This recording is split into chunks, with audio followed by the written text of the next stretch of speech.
बच्चों उदाहरण नंबर 4 देखिए क्या दे रखा है। आकृति जो दी हुई है इसमें एक वर्गाकार लॉन है और इस वर्गाकार लॉन की भुजा जो है वो 56 मीटर है और इसके दोनों सिरों पर 2 वृत्ताकार फूलों की क्यारियां दर्शाई गई हैं जो नीले रंग की ऊपर और नीचे। यदि प्रत्येक क्यारी का केंद्र लान के विकर्णों का प्रतिच्छेद बिंदु हो, यानी कि क्यारी का केंद्र कहाँ है, लान का प्रतिच्छेद बिंदु यानी ओ है, तो वर्गाकार लान तथा फूलों की क्यारियों का क्षेत्रफल ज्ञात कीजिए। हमें इनका क्षेत्रफल ज्ञात करना है। देखिए बच्चों, इसमें हम फूलों की क्यारियाँ ये वृत्तखंड के तरह से दिखाई देती हैं, तो हमें इसका मतलब वृत्तखंड का क्षेत्रफल निकालना है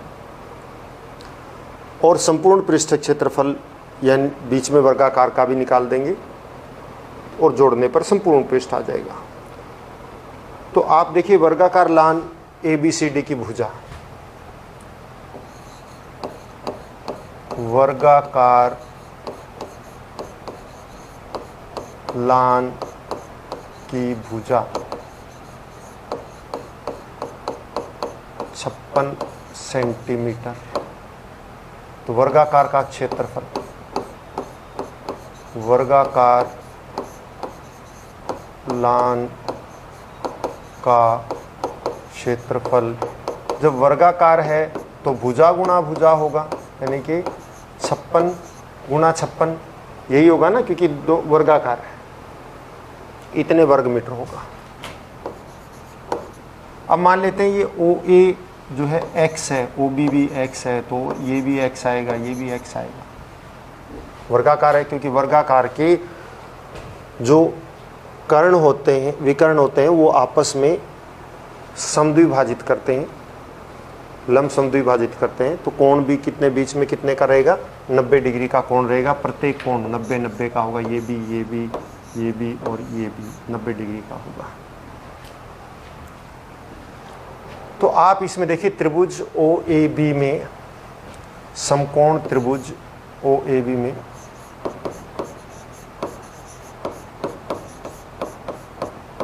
AOB में x का वर्ग प्लस x का वर्ग बराबर है 56 का वर्ग, यानी कि 2x का वर्ग बराबर है 56 गुणा में 56 और x का वर्ग क्या हो जाएगा, 2 से भाग कर देंगे तो 28 गुणा में 56 आ जाएगा, इतने वर्ग मीटर आएगा। ये हमें आगे चाहिएगा, इसलिए इसको यूं का त्यों छोड़ देते हैं। x की 2 का मान आगे चाहिएगा और इसलिए x की 2 का मान हम यूं का त्यों इसके अंदर छोड़ देते हैं और हमें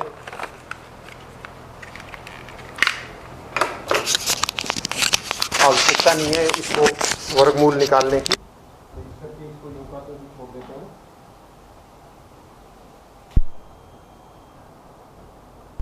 अब आप देखिए त्रिज्याखंड AOB का क्षेत्रफल निकालिए।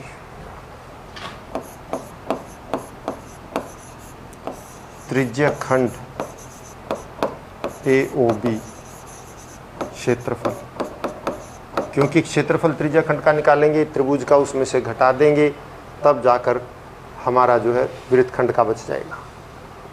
तो त्रिज्याखंड AOB का क्षेत्रफल क्या होगा, θ/360 गुणा में πr² और यहाँ थीटा कितना है 90 डिग्री बटे 360 माइन गुणा में पाई 22/7 r²। r का मतलब x कितना है यहाँ पे, x की 2 28 गुणा में 56, तो 28 गुणा में 56 ये हो गया ना, πr²। r का मतलब यहाँ पे x, क्योंकि वो देखिए r क्या होती है, त्रिज्या, और यहाँ त्रिज्या हमने कितनी मान रखी है, त्रिज्या क्या किसके बराबर होगी, OAOB के बराबर होगी, यानी कि x होगा। तो अब ये निकल गया। और त्रिभुज AOB का क्षेत्रफल क्या होगा, क्षेत्रफल त्रिभुज AOB, उसमें भी क्या आएगा, एक भुजा गुणा दूसरी भुजा, यानी कि 1/2x गुणा में x यही रहेगा ना। आप ये कह सकते हैं ना 1/2 x गुणा में x, या आप क्योंकि आधार गुणा में ऊंचाई, त्रिभुज AOB का क्षेत्रफल निकालना है बेटा, और त्रिभुज AOB का क्षेत्रफल जो है आप यूँ भी कह सकते हैं पूरे वृत्त के क्षेत्रफल का 1/4, तो आपकी मर्जी है, या आप यूँ कह सकते हैं 1/2 x की 2, क्योंकि 1/2 आधार गुणा में ऊंचाई, एक आधार है एक ऊंचाई है और दोनों के बीच में 90 डिग्री का कोण है, इसलिए आधार गुणा में ऊंचाई हो जाएगा। 1/2 क्या आ जाएगा 28 गुणा में 56, यानी कि क्या आ गया 28 गुणा 28 भी आप कह सकते हैं इसको। ये इसको काट दीजिए तो 28 बच जाएगा, इतने वर्ग मीटर ये हो जाएगा। अब आप इसका AB का यानी कि वृत्तखंड क्यारी,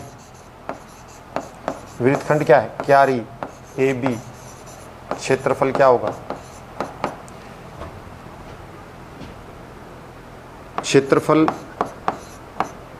त्रिज्य खंड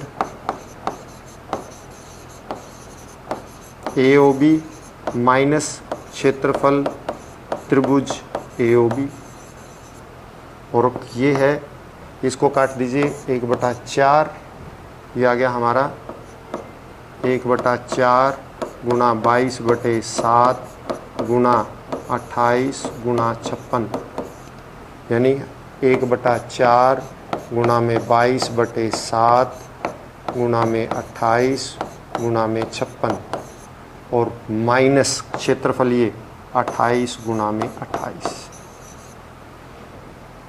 आप चाहें तो इसको यूँ भी कर सकते हैं, 2 से इसको काट दीजिए 2 आ जाएगा, और 2 से इसको काट दीजिए 28 आ जाएगा, क्योंकि इसी आधार पर हम इसको करना चाह रहे हैं।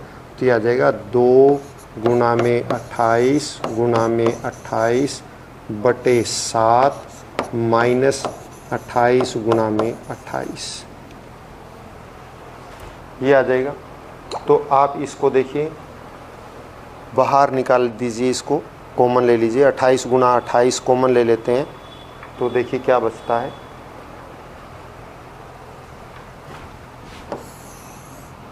काटने के बजाय इसमें कॉमन लेना, क्षेत्रफल इसके बराबर आ जाएगा 28 गुणा 28 कॉमन ले लीजिए, और अंदर बच गया, यहाँ पे बचेगा 2/7 और यहाँ बचेगा 1।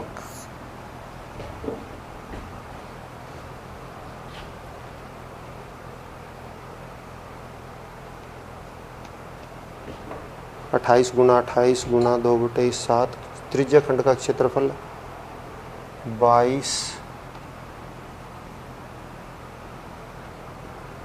11 था, ये हमें थोड़ा सा यहाँ पे गड़बड़, 11 है नोट 2, तो 11/7 माइनस ये, तो आप देखिए 28 गुणा 28 गुणा 4/7, और 7 चौके 28, तो 28 गुणा में 16, और 16 अट्ठे 128, 12 16 32 और 12 44, 448 वर्ग मीटर।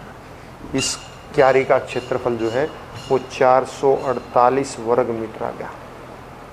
तो दूसरी क्यारी का क्षेत्रफल भी तो यही रहेगा, दोनों क्यारी वर्गाकार लान तथा फूलों की क्यारियों का क्षेत्रफल, तो दूसरी क्यारी का क्षेत्रफल भी यही रहेगा। दूसरी क्यारी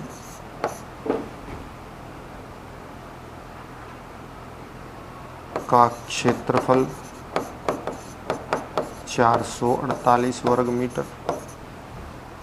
अब क्यारियों का क्षेत्रफल आ गया है, और अब हमें बीच के संपूर्ण पृष्ठ क्षेत्रफल निकालना है, तो हम आसानी से निकाल सकते हैं संपूर्ण पृष्ठ क्षेत्रफल।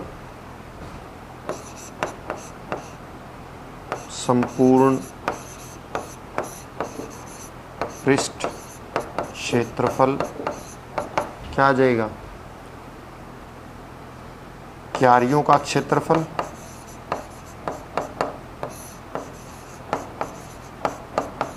प्लस वर्गाकार का क्षेत्रफल।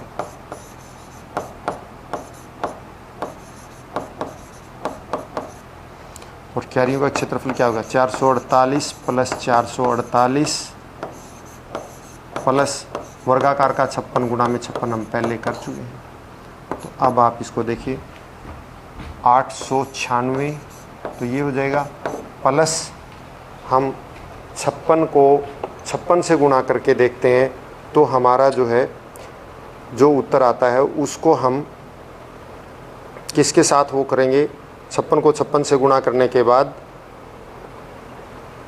896 में उसको जोड़ देंगे और 56 से 56 की गुणा 3136 आती है और 3136 को 3136 और इसको जोड़िए 6 और 6 12 और 3 12 और 1 13 8 9 और 1 10 3 और 1 4 4032 वर्ग मीटर ये इसका क्षेत्रफल आ गया कुल। और इसके बाद सवाल नंबर उदाहरण नंबर 5 देखिए। इस सवाल को थोड़ा सा ध्यान से देखिएगा, बिल्कुल आसान है लेकिन लंबा है।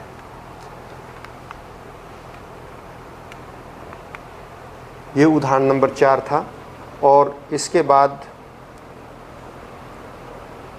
पहला सवाल 12.3 एक्सरसाइज का, इस छायांकित भाग का क्षेत्रफल ज्ञात कीजिए।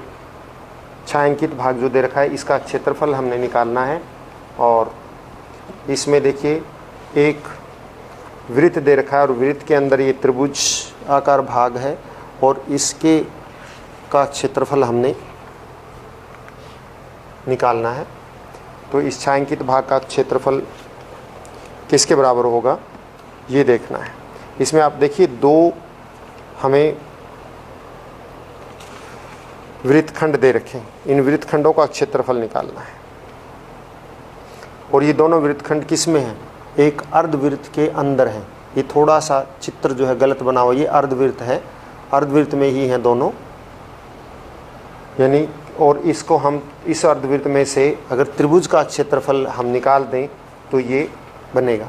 मैं थोड़ा सा इस चित्र को दोबारा बना देता हूँ ढंग से। ये किस प्रकार से है, ये इस तरह से है, एक वृत्त और वृत्त में ये एक त्रिभुज बनी हुई है। इस छायांकित भाग का क्षेत्रफल ज्ञात करना है, ये और ये। तो ये अर्धवृत्त में त्रिभुज है। आपको पता है अर्धवृत्त में बनी हुई त्रिभुज जो है समकोण त्रिभुज होती है। और यदि हम समकोण त्रिभुज का क्षेत्रफल अर्धवृत्त के क्षेत्रफल में से निकाल दें तो क्या बन जाएगा, छायांकित भाग का क्षेत्रफल बच जाएगा। तो हमें सबसे पहले यही सोचना होता है कि हम किस तरह से इसको निकालें। अब इसका नाम देखिए क्या दे रखा है, P Q R।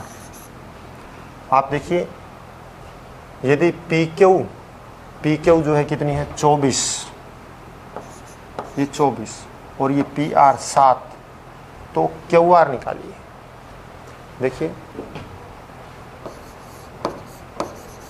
अर्धवृत्त में बनी त्रिभुज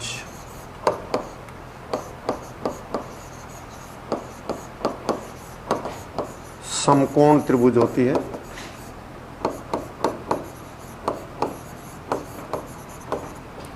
इसलिए QR का वर्ग बराबर है PR का वर्ग प्लस PQ का वर्ग, यानी कि 7 का वर्ग प्लस 24 का वर्ग, 49 प्लस 576 यानी कि 625। तो QR किसके बराबर हो जाएगी, 25 के बराबर हो जाएगी, क्योंकि 625 का वर्गमूल 25 होता है। तो ये हमारा QR निकल गया। और ये क्या है, इसका व्यास है। तो व्यास बराबर 25 सेंटीमीटर। तो R यानी त्रिज्या R बराबर है 25/2 सेंटीमीटर। 25/2 सेंटीमीटर है। अब आधे वृत्त का क्षेत्रफल निकालिए और उसमें से हम त्रिभुज का क्षेत्रफल माइनस कर देंगे। अर्धवृत्त का क्षेत्रफल, वृत्त का क्षेत्रफल होता है पाई आर स्क्वायर, तो अर्धवृत्त का 1/2 पाई आर स्क्वायर, और 1/2 पाई का मतलब यहाँ पर पाई का मान 22/7 जब ना दे रखा हो तो 22/7 आर की 2 यानी कि 25/2 गुणा में 25/2, 2 से ये कट गया 11, और ये जो बनता है 11 गुणा में 625/28, ये वर्ग सेंटीमीटर बनता है। इसको हम बाद में हल कर लेंगे, अभी तक इतना ही बनता है। और अब इसके बाद इसमें से त्रिभुज पी क्यू आर का क्षेत्रफल निकाल कर घटा देंगे तो हमें बच जाएगा बाकी।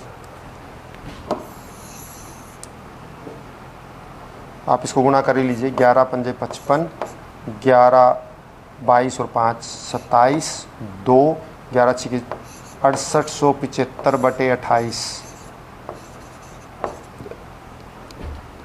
त्रिभुज पी क्यू आर का क्षेत्रफल 1/2 7 गुणा 24, सीधा सा 12 7 84 वर्ग सेंटीमीटर। तो छायांकित भाग का क्षेत्रफल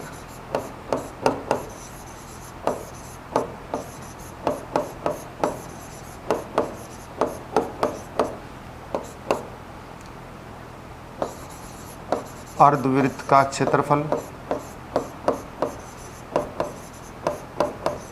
माइनस क्षेत्रफल त्रिभुज पी क्यू आर। अर्धवृत्त का क्षेत्रफल 6875/28 माइनस 84। और अब आप इसका लघुत्तम हम लेते हैं तो ये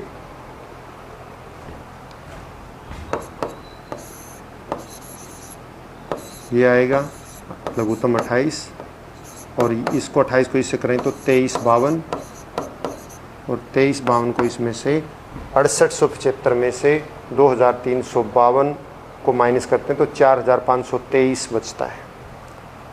4523/28 वर्ग सेंटीमीटर, ये क्षेत्रफल छायांकित भाग का है। बच्चों आज के लिए इतना ही काफ़ी। घर पर रहें, स्वस्थ रहें और अपना काम हर रोज़ करते रहें। धन्यवाद।